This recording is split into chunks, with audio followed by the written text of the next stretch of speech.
Welcome to bird media. నేను మీ పవన్ కృష్ణమూర్తి. అమరావతి ప్రాంతంలో YSR Congress party నేతల పర్యటన సందర్భంగా మన శనివారం చోటు చేసుకున్నటువంటి ఉద్రిక్తత మీద పోలీసులు దర్యాప్తు తీవ్రతరం చేశారు. ప్రాథమిక విచారణలో పలు కీలక అంశాలు ఇందులో వెలుగులోకి వచ్చినట్టు మనకు తెలుస్తోంది. ముఖ్యంగా ఆ రోజు జరిగినటువంటి అంశంలో ఒక పోలీస్ కానిస్టేబుల్కి తీవ్రమైనటువంటి గాయాలు కావడం, అలాగే రాళ్లు విసరడం. ఈ రాళ్లు విసిరింది తెలుగుదేశం పార్టీ నేతలే. తెలుగుదేశం పార్టీ నుంచి వచ్చిన వాళ్లే మొత్తం అందరి మీద దాడి చేశారు.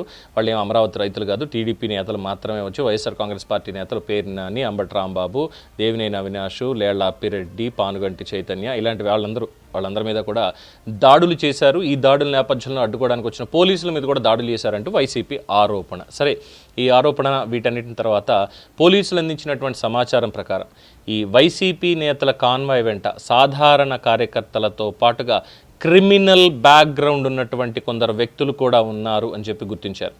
గతంలో మంగళగిరి తెలుగుదేశం పార్టీ కేంద్ర కార్యాలయంపై జరిగిన దాడి కేసులో నిందితులుగా ఉన్నటువంటి పానుగంటి చైతన్య లాంటి వాళ్ళు, అలాగే కొందరు వ్యక్తులు మిగతా వాళ్ళు కూడా ఈ పర్యటనలో కనిపించారని సీసీటీవీ వీడియో ఫుటేజ్ల ఆధారంగా పరిశీలించారు. దానికి సంబంధించిన సాక్ష్యాలు కూడా రెడీ చేసుకున్నారని తెలుస్తోంది. ఇకపోతే ఈ పర్యటన సందర్భంగా శాంతి భద్రతలకి విఘాతం కలిగించేలా కొందరు ఉద్దేశపూర్వకంగా వ్యవహరించారు అనే కోణంలో కూడా పోలీసులు విచారణని ముందుకు తీసుకెళ్తున్నారు. ఎందుకంటే విధుల్లో ఉన్నటువంటి ఒక కానిస్టేబుల్ మీద జరిగినటువంటి దాడి వెనుక కూడా ఇదే వర్గానికి చెందిన వ్యక్తుల ప్రమేయం ఉంది అనే అంశం మీద దర్యాప్తు కూడా జరుగుతోంది. స్థానికుల్ని రెచ్చగొట్టేటువంటి ప్రయత్నం ఇక్కడ బలంగా జరిగిందా, రాళ్ల దాడితో ఉద్రిక్త పరిస్థితులు ప్రారంభమయ్యాయా అనే విషయాల మీద కూడా సాంకేతిక ఆధారాలు, వీడియోలు, సీసీటీవీ ఫుటేజ్ వీటన్నిటిని కూడా ప్రస్తుతం పోలీసులు పరిశీలిస్తున్నారు. అట్ ద సేమ్ టైం గతంలో తెలుగుదేశం పార్టీ కేంద్ర కార్యాలయం మీద జరిగినటువంటి దాడి కేసులో నిందితుడిగా ఉన్నటువంటి పానుగంటి చైతన్య అనే వ్యక్తి నిన్న పర్యటనలో వైసీపీ నాయకులు లేళ్ల అప్పిరెడ్డి, అంబటి రాంబాబు వీళ్ళందరితో కూడా కనిపించాడు అనేది పోలీసులు గుర్తించారు.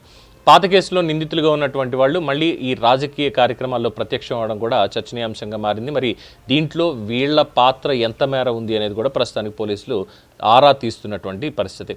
ఇక ఈ ఘటనలో విధుల్లో ఉన్నటువంటి పోలీసు అధికారులతో వాగ్వివాదం, తోపులాట జరిగినటువంటి వీడియోలు, ముఖ్యంగా అంబటి రాంబాబు ఏ విధంగా తోశారు నిజంగా, అలాగే పేరు నాని ఏ విధమైనటువంటి మాటలు మాట్లాడారు గతంలో, అలాగే పోలీసులకు సంబంధించిన ఇవన్నీ కూడా ప్రస్తుతం సోషల్ మీడియాలో వైరల్ అవుతూ వస్తున్నాయి.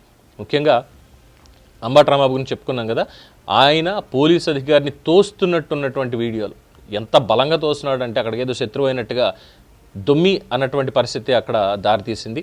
ఆ వీడియోలు కూడా ప్రస్తుతం చాలా వైరల్ అవుతూ చర్చకు దారితీస్తున్నాయి. పోలీసులు న్యాయపరమైనటువంటి కోణంలో కూడా ఈ మొత్తం దాన్ని పరిశీలన చేపట్టారు. ఇక ఈ ఘటనకు సంబంధించినటువంటి వీడియోలు, సీసీటీవీ ఫుటేజ్, ఇతర సాంకేతిక ఆధారాలు ఇవన్నీ కూడా సేకరిస్తున్నారు. చట్టాన్ని ఉల్లంఘించినటువంటి వాళ్ళ మీద చట్టపరమైనటువంటి కేసులు నమోదు చేసే దిశగా ప్రస్తుతానికి చర్యలు చేపడుతున్నట్టు తెలుస్తోంది. ఇక వైఎస్ఆర్ కాంగ్రెస్ పార్టీ నేతల వాదన కూడా వెలుగులోకి రావాలి. వాళ్ళ మీద నమోదవుతున్నటువంటి ఆరోపణల్ని ఖండిస్తూనే ఉన్నారు. ఎందుకంటే ఇది అంతగా అధికారంలో ఉండి వీళ్లే చేస్తున్నారు ఇది అని. దర్యాప్తు పూర్తయిన తర్వాత పూర్తి స్పష్టత వస్తుంది. అప్పుడు కూడా మేము మాట్లాడతాం ఖచ్చితంగా. అలాగే పోలీసులందరి మీద లేదా దాడి జరిగింది అంటున్నారు. ముఖ్యంగా అక్కడ కాపు సామాజిక వర్గానికి సంబంధించినటువంటి వాళ్ళు, అలాగే అమరావతి రైతులు వీళ్ళందరినీ రానివ్వకుండా అడ్డుకున్నారు. ఆ అడ్డుకునేటువంటి నేపథ్యాన్ని తీసుకొని ఈ రాళ్ళ దాడి లేదంటే ఎవరు విసిరారు అది కూడా ఆ వీడియోలో ఉన్నటువంటి వ్యక్తులు రేపు బయటకు వస్తే పోలీసులు పూర్తి స్థాయిలో విసిరినటువంటి వాళ్ళు ఎవరు అనేది లెక్క తేలుస్తారు. ఆ తర్వాత ఇది చేయించుకున్నటువంటి దాడా లేదు చేసిన దాడా అనేది తెలుస్తుంది. అయితే బిఫోర్ దట్ పేరు నాని గారు ఇచ్చిన స్టేట్మెంట్ ఏంటంటే, నిన్న మా మీద హత్యాయత్నం జరిగింది అమరావతిలో, అందుకని ఆ ఉన్నటువంటి వాళ్ళందరి మీద కూడా హత్య కేసు పెట్టాలి. ఎవరు? అమరావతి రైతుల మీద, వాళ్ళందరి మీద కూడా హత్య కేసు పెట్టాలట. ఇది ఆయన కోరేటువంటిది. సో మరి వీళ్ళు రెచ్చగొట్టేటువంటి చేశారు కాబట్టి మరి వీళ్ళ మీద బైండ్ ఓవర్లు పెట్టొచ్చుగా, ఇదే ప్రశ్న చాలామంది అడుగుతున్నారు. సో మొత్తానికి ఏంటంటే నిన్న అమరావతిలో ఈ రౌడీ బ్యాచ్ ఎవరైతే ఉన్నారో, ముఖ్యంగా ఈ వైఎస్ఆర్సీపీతో తిరిగేటువంటి వాళ్ళు కావచ్చు, గంజాయి బ్యాచ్ కావచ్చు, మిగతా వాళ్ళు కావచ్చు, గతంలో కేసులు ఉన్నటువంటి వాళ్ళు, వైసీపీ నేతలతోటి నిన్న వచ్చింది కూడా ఆ అమరావతి నుంచి ఉన్నటువంటి రౌడీలు మాత్రమే తప్ప వేరే సామాన్య కార్యకర్తలు ఇంకొకళ్ళు కాదు అనేది దాదాపుగా 90 మందికి పైచిలుకు చెప్తున్నటువంటి అంశం. మిగతా 10% ఎవరు అనేది మీకు కూడా తెలిసింది, ఎవరు మాట్లాడతారనేది. బట్ 90 మంది అక్కడ అమరావతిలో నివసించే వాళ్ళు కావచ్చు, మిగతా వాళ్ళు కావచ్చు చెప్పేది వాళ్ళ వెనకాల వచ్చిన వాళ్ళంతా కూడా రౌడీ బ్యాచ్ తప్పితే వేరే వాళ్ళు ఎవరూ లేరు అనేది చెప్తున్నారు. సో మరి ప్రభుత్వం ఎటువంటి చర్యలు వీళ్ళ మీద తీసుకుంటుంది అనేది వేచి చూడాల్సిందే.